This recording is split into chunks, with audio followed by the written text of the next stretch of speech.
हम तो असबाबी तौर से एग्जाम दे दे, बनाने वाला तो, तकदीर लिखने वाला तो अल्लाह ही है ना, हर चीज करने वाला अल्लाह है। मेहनत हमें करनी है। अगर आप बोलोगे मुझे मेहनत भी नहीं करनी है, असबाबी तरीका नहीं इख्तियार करना है, तो गैप से कुछ नहीं होगा जब तक असबाब नहीं होगी। हमें मेहनत करनी है, अल्लाह हमारे लिए रास्ते खोलेगा। तो हम ये देखते हैं माँ बाप जितने बच्चों को लेकर उनके एग्जाम्स के लिए स्पेशली सुबह में दूध ला के देते, बॉर्नवीटा बना के देते, पता नहीं क्या क्या करके देते, बादाम पिस्ते का जूस बना के देते कि मेरा बच्चा और पढ़े। और ये एक्साइटमेंट कभी उस बच्चे को सुबह फजर में उठाने की नहीं होती कि मेरा बच्चा अगर ये नमाज नहीं पढ़ेगा तो ये जहन्नम में जाने वाला है, इसके लिए इसके अजाब क्या है। एक माँ को ये फिक्र क्यों नहीं है अपने बच्चे के लिए। वहीं अगर यहाँ पे आई थिंक किसी का बेबी खड़ा हो, माँ दूर से देखकर मैंने देखा भागते हुए आ जाती है कि इस सीढ़ी से ना गिर जाए, उसे चोट ना आ जाए, खराश ना आ जाए, कितनी फिक्र होती है। लेकिन आखिरत की फिक्र हमें नहीं है and that is really sad, क्योंकि हर चीज घर से ही शुरू होती है। घर, ये मैंने रियलाइज किया है कि घर पे स्ट्रिक्ट होना बहुत जरूरी है। हम कहते हैं ना नहीं कैसे स्ट्रिक्ट रहेंगे बच्चे वो हो, नहीं आपको रहना पड़ेगा एटलीस्ट जहाँ पे आपके बच्चों की आखिरत का सवाल है। तो जब मैं बिग बॉस के बाहर आई, ऐसा हुआ कि पहले भी मैं कमाती थी लेकिन कभी तो उसके बाद जब मैं बिग बॉस से बाहर 2012 में आई, माशाल्लाह से मैंने कभी सोचा नहीं था मुझे मैं अपने पहले उम्र पे गई एंड 2013 के साल में। एंड जब आप जाते हो तो क्या होता है ना, एक्साइटमेंट होती है, अरे ये करना है, कभी देखा नहीं है, कभी देखा नहीं है। मतलब जो एक्सपीरियंसेस मेरे पहले, मैं आपको वाकई कहती हूँ, उमरा ने मेरी बहुत लाइफ बदली, बहुत मेरा सोचने का तरीका, मेरे अंदर के जो जज्बात हैं वो जैसे मैं एवरी ईयर जाने लगी, अल्लाह ने मुझे लगता है मेरे लिए वो रास्ता खोला था, मुझे मेरी जिंदगी का पर्पस बताने के लिए कि क्या है मेरा पर्पस। जब मैं 2013 में गई तो मेरा इरादा था ठीक है उमरा जाते हैं, मुझे भी अपॉर्चुनिटी मिली है, लेट्स गो। और कुछ भी नहीं पता था क्या करना है, जाके कैसे करना है, सब वहां जाके पता चला कि कैसे उम्रा करते, क्या कुछ भी नहीं पता था।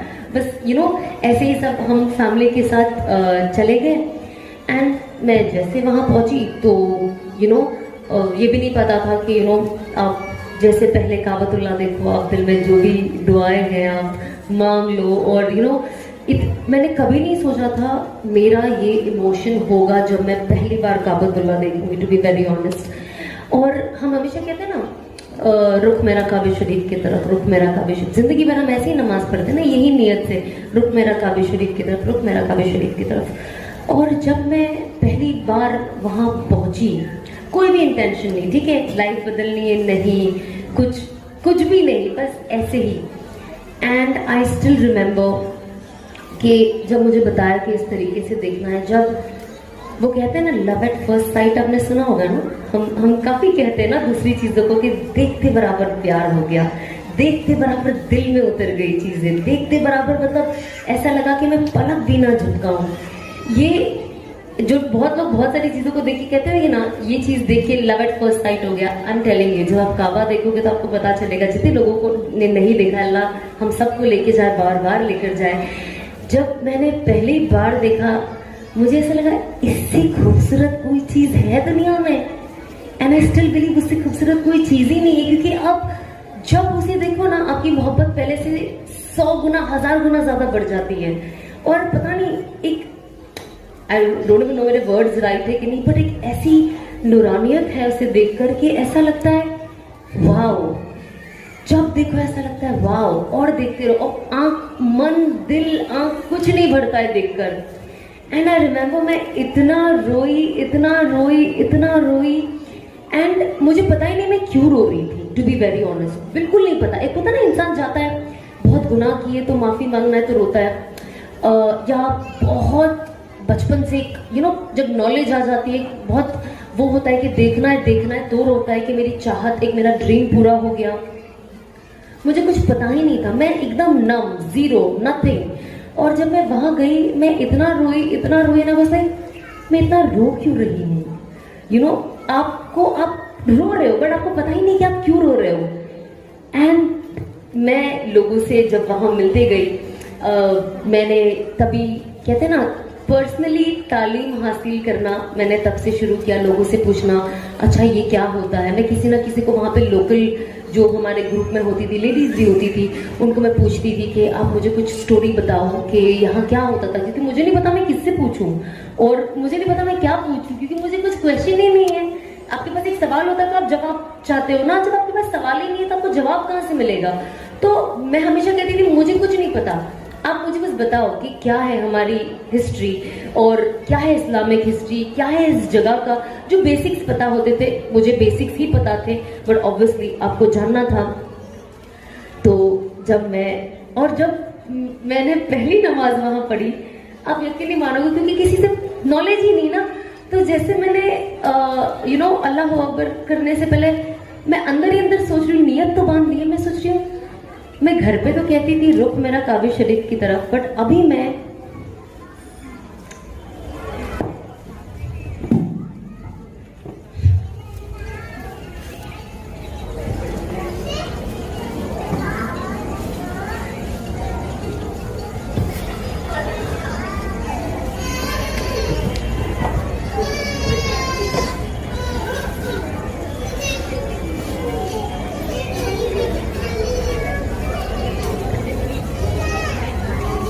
जिंदगी भर कहते रहिए रुख मेरा काबे शरीफ की तरफ, रुख आज काबा मेरे सामने है। और आई नो कि लाखों करोड़ों हर मुसलमान की चाहत है कि वो अल्लाह के घर जाए, उम्रा करे, हज करे। और मैं एक गलत रास्ते पे, पूरी तरीके से हराम पे, हर चीज गलत, और अल्लाह ने मुझे यहाँ बुलाया। क्या देखा अल्लाह ने मुझ में, क्या पसंद आया अल्लाह को मुझ में, क्योंकि मुझे खुद को नहीं पता कि मेरे अंदर कुछ क्या अच्छाई है। और होता है ना, लोग आपके लिए इतना नेगेटिव बोलते हैं, इतनी गंदगी करते हैं, इतनी कि एक टाइम के बाद आपको खुद के ऊपर कॉन्फिडेंट नहीं होता है। आप सोचते हैं यार मैं इतनी बुरी हूँ, मेरा कोई वैल्यू नहीं है। तब हम कुरान साल में एक बार उठाते थे, ये भी मसला है। अरबी में पढ़ते थे, कभी तर्जुमे से पढ़ने की कोशिश नहीं की। तो अल्लाह हमसे बात तो कर रहा है, लेकिन क्या कर रहा है हमें नहीं पता। तो जब पता ही नहीं है कि अल्लाह हमसे क्या कहना चाह रहा है, तो आप कैसे उसका रिस्पॉन्स करोगे? आज आपको खाना चाहिए तो आप मांगोगे ना, तब पता चलेगा ना कि खाना चाहिए। अब जब अल्लाह मुझसे क्या चाहता है, अल्लाह मुझे क्या कहना चाहता है, अल्लाह हम सबको क्या कहना चाहता है, अल्लाह ने तो उसके लिए कुरान भेज दिया है हमारे लिए। लेकिन हम एफर्ट कहाँ डालते हैं ये जानने के लिए? हम बस रमजान आई, एक कुरान खत्म करना है, 2 मुकम्मल करना है, 3, बस ये रेस है, ये सिर्फ रेस है। और जानना, इसमें अमल करना, वी नेवर नो। मुझे लिटरली कुछ साल पहले तक मुझे पता ही नहीं था मैं क्या पढ़ रही हूँ। मैं सिर्फ पढ़ रही हूँ। फिर जब उम्रा किया तब मुझे लगा कि नहीं, अब मुझे कुरान शरीफ रेगुलर पढ़ना चाहिए। अब कुरान शरीफ पढ़ना बहुत टाइम, साल में इंसान नहीं पढ़े तो उसे तो कुछ हुर्फ समझ में ही नहीं आया ना, कौन क्या है। वो सब, वो सर के ऊपर वो 2 तितलियां घूमती, आपने देखा है? बस वो मेरा वही हाल था, कुरान शरीफ खोलो तो ये है कि वो है कि। उस चक्कर में मैंने कुरान शरीफ पढ़ना बंद कर दिया था, क्योंकि मैं बहुत स्लो थी, इतनी स्लो थी कि मुझे एक रुकू पढ़ने मेरे ख्याल से गुड इनफ 15-20 मिनट तो लग ही जाता था। तो वजीफे तो भूल ही जाओ, अगर सूरह यासीन पढ़ी तो मुझे 1 घंटा तो बिल्कुल चाहिए वो पढ़ने के लिए, उसमें भी पता नहीं इतनी गलतियां। एंड तब मैंने डिसाइड किया, जब मैंने देखा कि इंग्लिश में भी कुरान शरीफ आता है, रोमन इंग्लिश, जो आप दिखने में इंग्लिश होता है बट आप पढ़ते हो तो अरबी होता है।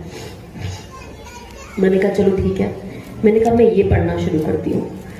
एंड जब वो पढ़ना शुरू करी, जब मैंने कुरान शरीफ पढ़ना शुरू किया तो बाजू में एक सेक्शन आया था जिसमें ट्रांसलेशन था इंग्लिश में, जो मैं समझ पा रही थी कि क्या है। एंड तभी भी लाने के बाद मेरा मकसद यही होता था कि कुरान शरीफ पढ़ना है पढ़ना है पढ़ना है। मैं रेस में ही थी बेसिकली, क्योंकि समझने वाली चाहत अभी तक नहीं आई थी कि अल्लाह कह क्या रहे हैं। फिर ऐसा होता था जब मैं पढ़ती थी, बीच में मेरे बाजू में नजर पड़ गई, ट्रांसलेशन पढ़ लिया, इंटरेस्ट बढ़ता गया।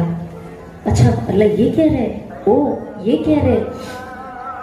और जैसे जैसे थोड़ा थोड़ा पढ़ने लग गई, इंटरेस्ट बढ़ता गया बढ़ता गया बढ़ता गया। तो जाहिर सी बात है फिर मैंने ट्रांसलेशन के साथ पढ़ना शुरू किया, थोड़ा थोड़ा थोड़ा थोड़ा थोड़ा थोड़ा। अल्लाह हर साल मुझे अपने घर बुलाते रहे और मैं जाती रही। और मुझे अभी भी याद है कि जब मेरा 2016 या 17 आई थिंक 17 में मेरा आखिरी उम्रा था। उसके बाद अब गई थी मैं दिसंबर में। बट जब मैं गई थी ना, दो चीज़ें हुई उस वक्त। ऑब्वियसली मुझे रियलाइजेशन था, क्योंकि इंसान को आप तौबा कब करते हो, आप मुझे बताओ। आप तौबा तब करते हो ना जब आप गलती को कबूलते हो कि हाँ ये गलत है, ये सही नहीं है। आप सॉरी भी तभी बोलते हो ना जब आप गलत हो। कभी कभी तो आप ऐसा लगता है कि यार इतना मैटर बढ़ाने से अच्छा आप सॉरी बोलते हो, आप अपनों को बोलते हो। बट इन जनरल आप लोगों को सॉरी कब बोलते हो? जब आपको पता है कि आपने गलती की है। जब आपने गलती ही नहीं की है आपके नजरिए में, तो आप सॉरी तो बिल्कुल नहीं बोलोगे। तो रियलाइजेशन मुझे था जो आते गया वक्त के साथ कि मैं गलत हूँ। अब मुझे सही करना है तो मैं क्या करूँ? 2018 में 2017 में जब ये बात हुई थी मेरे साथ मक्का में, तब मैंने वापस आके ये फैसला लिया था। तो जब मैं 2017 में वहाँ पे थी, तब मैं हर साल मेरे साथ मेरे फैमिली के मेंबर्स आते थे एंड ऑल। और मेरे दिमाग में ना 2017 में एक इंसान ने ये चीज़ बिठा दी थी, मुझे बहुत बुरा भी लगा था। लेकिन आई थिंक वो चीज़ें वर्क भी करती है। But there is always a way to explain, है ना। हम लोगों को तरबियत दे, लेकिन ऐसा ना दे कि किसी का दिल तोड़ दे। हमें हिकमत के साथ चीज़ों को आगे बढ़ाना है। तो मैं उम्रा कर रही थी और वहाँ पे छोटे कुछ बच्चे होते थे जो टूर वालों के साथ, उनसे मेरी बहुत अच्छी हो चुकी थी। तो जब मैं तवाफ करके वापस आई, उम्रा हो चुका था, 2-4 दिन हो गए थे, एंड मैं तवाफ करके वापस आई, तो मुझे एक वहाँ पे छोटा लड़का था जो टूर वालों के साथ था। उसने मुझसे कहा कि मेरे साथ जो मेरे कज़न थे, उन्हें कहा कि ये भाई, एक पता नहीं कौन भाई थे वो, एक भाई यहाँ पे थे और उन्होंने बोला ये किस हिसाब से यहाँ पे उम्रा करने आती है हर साल, इसका तो उम्रा भी कबूल नहीं है, ये तो हराम कमाती है, ये तो सब हराम का है, अल्लाह इसका उम्रा तो ना कबूल करेगा।